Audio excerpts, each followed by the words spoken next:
It's the start of a whole new season this weekend in the VFL. The finals gets underway. David Rhys Jones, I can't wait because a bit like the AFL, we've been talking about this. Last year we had Port Melbourne as the overwhelming premiership favourite. This year it's a really open race for the flag. Yeah, that's it. Last year, Port Melbourne went through undefeated, and I think everyone was really hoping that they would win it in the end. But this year, there's been some contenders, and Casey have been terrific all year, winning some very close matches, which will hold them in good stead, knowing that they can win, and they're a winning team.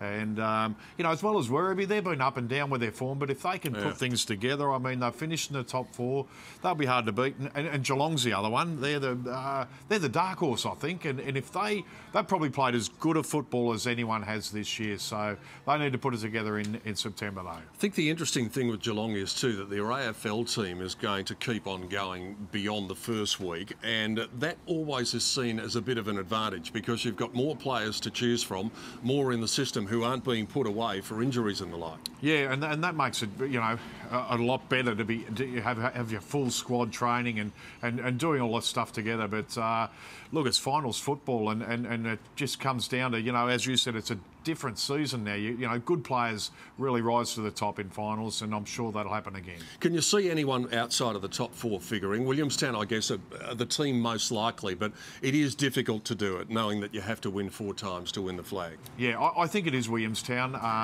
They're the team who's come into good form at the right time of the year, and that's very important. But to win 4 finals, and it's a tough competition this year, I think it'll be beyond them. But I think one of the teams in the top 4, and look, to be perfectly honest, I think Port Melbourne might have the slight edge. They've got a group of players who've been able to play together all year, and they just seem to be able to get the job done when they need to. So it really is intriguing. When you think about Williamstown, they've been in a much better position to win the flag in recent years and haven't been able to do it. So maybe the opposite might be the case for the Seagulls. It's a fascinating final series, and don't forget you'll be able to catch the action on both Saturday and Sunday, the first 3 weeks of the finals here on Grandstand, leading up to the big VFL Grand Final at the Dockland Stadium in a few weeks' time. Bring on the finals. We can't wait.